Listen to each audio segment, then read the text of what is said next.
ಕಾಂಗ್ರೆಸ್ ಶಾಸಕ ಕೊತ್ತೂರು ಮಂಜುನಾಥ್ ಅವರ ಹೇಳಿಕೆ ದೊಡ್ಡ ಮಟ್ಟದಲ್ಲಿ ಆಕ್ರೋಶಕ್ಕೆ ಕಾರಣವಾಗ್ತಾ ಇದೆ. ಇದೇ ವಿಚಾರಕ್ಕೆ ಸಂಬಂಧಪಟ್ಟಂತೆ ಕಾಂಗ್ರೆಸ್ ನಾಯಕರುಗಳು ಕೂಡ ಮಾತನಾಡ್ತಾ ಇದ್ದಾರೆ.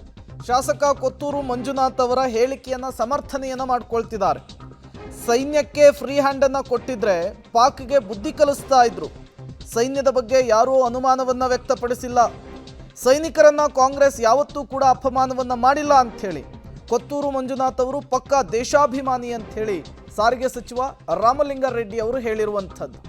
ಈ ಮೂಲಕ ಶಾಸಕ ಕೊತ್ತೂರು ಮಂಜುನಾಥ್ ಅವರ ಹೇಳಿಕೆಯನ್ನ ಸಮರ್ಥಿಸಿಕೊಳ್ಳುವಂತಹ ಕೆಲಸವನ್ನ ಈಗ ರಾಮಲಿಂಗಾರೆಡ್ಡಿ ಅವರು ಮಾಡಿದ್ದಾರೆ. ಕೊತ್ತೂರು ಮಂಜುನಾಥ್ ಸೈನ್ಯದ ಬಗ್ಗೆ ಬಹಳ ವಿಶ್ವಾಸ. ಸೈನ್ಯ ಇನ್ನೂ ಫ್ರೀ ಬಿಟ್ಬಿಟ್ಟಿದ್ರೆ ಇನ್ನೂ ಹೆಚ್ಚಿನ ಪಾಕಿಸ್ತಾನಕ್ಕೆ ಬುದ್ಧಿ ಕಲಿಸ್ಬಿಡೋರು. ಬಿಜೆಪಿ ನಾಯಕರ ಬಗ್ಗೆ ಸಂಶಯ ಅವರು ಪಟ್ಟಿರ್ಬೋದು ಅಷ್ಟೇ. ಸೈನ್ಯದ ಬಗ್ಗೆ ಆಗಲಿ ದೇಶದ ಬಗ್ಗೆ ಆಗಲಿ ಅವ್ರ ಪಕ್ಕಾ ದೇಶಾಭಿಮಾನಿ ನಮ್ಮ ಮಂಜುನಾಥ್ ಅವರು. ಸೈನ್ಯದ ಬಗ್ಗೆ ಎಲ್ಲೂ ಕೂಡ ಅವ್ರು ಆ ರೀತಿ ಹೇಳಿಲ್ಲ. ಅಲ್ಲ ಅವ್ರು ನಾನು ಅವ್ರು ಏನು ಹೇಳಿದ್ದಾರೆ ನನಗೆ ಗೊತ್ತೇ ಇಲ್ಲ. ನೀವು ಹೇಳಿದ್ದು ಕೇಳ್ತೀನಿ. ಈಗ ನಾವೆಲ್ಲ ಅಷ್ಟೇ, ಸೈನ್ಯದ ಬಗ್ಗೆ ನಮಗೆ ಅಪಾರವಾದ ಗೌರವ.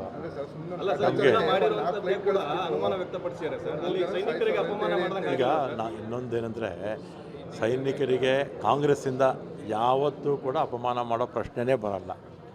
ಏನಾದರೂ ಬಿ ಜೆ ಪಿಯವರು ಮಾಡ್ಬೋದು ಅಷ್ಟು ಹೊರತು ನಾವಂತೂ ಮಾಡೋದಿಲ್ಲ. ಯಾಕಂದರೆ ಇದು ಸಾರಿಗೆ ಸಚಿವ ರಾಮಲಿಂಗಾರೆಡ್ಡಿ ಅವರ ಮಾತು. ಕಾಂಗ್ರೆಸ್ ಯಾವತ್ತೂ ಕೂಡ ಸೈನಿಕರಿಗೆ ಅಪಮಾನ ಮಾಡಿಲ್ಲ, ಮಾಡೋದಿಲ್ಲ. ಕೊತ್ತೂರು ಮಂಜುನಾಥ್ ಅವರ ಹೇಳಿಕೆ ಇದೆಯಲ್ಲ, ಅದು ಬೇರೆಯದ್ದೇ ರೀತಿಯ ಸಂದೇಶವಿದೆ ಅನ್ನುವಂತಹ ಮಾತನ್ನು ಆಡ್ತಾ ಇದ್ದಾರೆ. ಕೊತ್ತೂರು ಮಂಜುಗೆ ಸಿಂಧೂರಿಗೂ ವ್ಯತ್ಯಾಸ ಗೊತ್ತಿಲ್ಲ. ಸಿಂಧೂರಿ ಅಂತ ಏನೇನೋ ಕಲ್ಪಿಸಿಕೊಂಡು ಕನವರಿಸ್ತಾ ಇದ್ದಾರೆ. ಭೂಮಿಯ ಚದುರಾಡಿ ಮಾತ್ರ ಕೊತ್ತೂರು ಮಂಜುನಾಥ್ಗೆ ಗೊತ್ತು. ಒಂದು ಸೈಟು 4 ಜನಕ್ಕೆ ಮಾರಿ ದುಡ್ಡು ಮಾರೋದಷ್ಟೇ ಕೊತ್ತೂರು ಮಂಜುನಾಥ್ಗೆ ಗೊತ್ತಿರುವಂತಹದ್ದು. ದೇಶ, ಯುದ್ಧ ಇದೆಲ್ಲ ಕೊತ್ತೂರು ಮಂಜುಗೆ ಅರ್ಥ ಆಗಲ್ಲ ಅಂಥೇಳಿ ಲೇವಡಿ ಆಡಿದ್ದಾರೆ. ಕಾಂಗ್ರೆಸ್ ಶಾಸಕ ಕೊತ್ತೂರು ಮಂಜು ವಿರುದ್ಧ ಪ್ರತಾಪ್ ಸಿಂಹ ವಾಚಾಮಗೋಚರ ವಾಗ್ದಾಳಿಯನ್ನು ನಡೆಸಿರುವಂಥದ್ದು. ಏನು ಮಾಡಿದ್ದಾರೆ?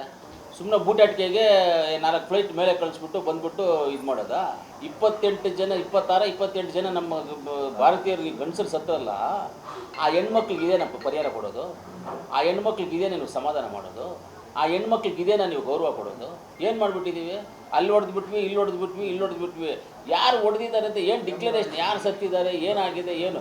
ನಾವು ಸಾಮಾನ್ಯ ಪ್ರಜೆಗಳ ಮೇಲೆ ಎಲ್ಲೇ ಆಗಲಿ ವಾರ ಮಾಡುವಂಥದ್ದನ್ನು ನಾವು ವಿರೋಧ ಮಾಡ್ತೇವೆ. ಸಾಮಾನ್ಯ ಪಾಕಿಸ್ತಾನ ಪ್ರಜೆಗಳಾಗ್ಬೋದು, ಕರ್ನಾಟಕ ಪ್ರಜೆಗಳಾಗ್ಬೋದು, ಭಾರತ ದೇಶ ಪ್ರಜೆಗಳಾಗ್ಬೋದು, ಬಾಂಗ್ಲಾದೇಶ ಆಗ್ಬೋದು, ಚೈನಾ ಆಗ್ಬೋದು, ಅಫ್ಘಾನಿಸ್ತಾನ ಆಗ್ಬೋದು, ಯಾವುದೇ ದೇಶದ ಸಾಮಾನ್ಯ ಪ್ರಜೆಗಳ ಮೇಲೆ ಏನಾದರೂ ವಾರ್ ಮಾಡೋದು ಇಂಥದ್ದು ಮಾಡಿದ್ರೆ ನಾವು ವಿರೋಧನೇ. ಅದಕ್ಕೆ ಏನೋ 4 ಹೊಡೆದಿದ್ದೀವಿ ಅಂತ ಹೇಳ್ತಾ ಇದ್ದಾರೆ ಅಷ್ಟೇ.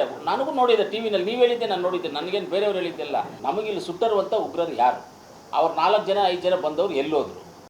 ನೆನ್ನೆ ಕೊತ್ತೂರು ಮಂಜು ಅವರು ಕೊಟ್ಟರುವಂಥ ಹೇಳಿಕೆಯನ್ನು ನೋಡಿದೆ. ಈ ಕೊತ್ತೂರು ಮಂಜು ಅವರಿಗೆ ಸಿಂಧೂರಿ ಸ್ಕ್ವೇರ್ ಫುಟ್ಟು, ಇದರಲ್ಲಿ ಗೊತ್ತಾಗೋದು ಒಂದೇ ಒಂದು ಅಂದರೆ ಸ್ಕ್ವೇರ್ ಫುಟ್ ಮಾತ್ರ. ಸಿಂಧೂರನೂ ಗೊತ್ತಾಗಲ್ಲ, ಸಿಂಧೂರಿ ಏನೋ ಅವ್ರಿಗೆ ಏನೇನೋ ಕಲ್ಪನೆಗಳು ಬರ್ಬೋದು, ಆದರೆ ಅವ್ರಿಗೆ ಸರಿಯಾಗಿ ಗೊತ್ತಾಗುವಂಥದ್ದು ಬರೀ ಸ್ಕ್ವೇರ್ ಫುಟ್ ಅಷ್ಟೇ.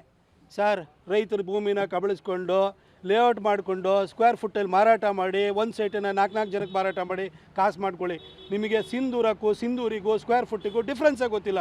ನಿಮಗೆ ಅರ್ಥ ಆಗುವಂಥದ್ದು ಬರೀ ಸ್ಕ್ವೇರ್ ಫುಟ್ ಮಾತ್ರ. ಕೋಲಾರದ ಜನ ಇದ್ದಾರಲ್ಲ, ಮುಂದೊಂದು ದಿನ ನಿಮಗೆ ಪಾಠ ಕಲಿಸ್ತಾರೆ. ಆದರೆ ದೇಶದ ಜನ ಇವತ್ತು ಪಾಕಿಸ್ತಾನಕ್ಕೆ ಪಾಠ ಕಲಿಸ್ಬೇಕು, ಅವ್ರನ್ನ ಮುಗಿಸ್ಬಿಡಬೇಕು ಅನ್ನೋ ಒಂದು ಉನ್ಮಾದದಲ್ಲಿರುವಂಥ ಸಂದರ್ಭದಲ್ಲಿ ನೀವು ಈ ರೀತಿ ಹೇಳಿಕೆ ಕೊಟ್ಟರೆ ನಿಮ್ಮನಿಗೆ ಓಟ್ ಹಾಕಿದಾರಲ್ಲ ಅವರೇ ತೂಚಿ ಅಂತಾರೆ.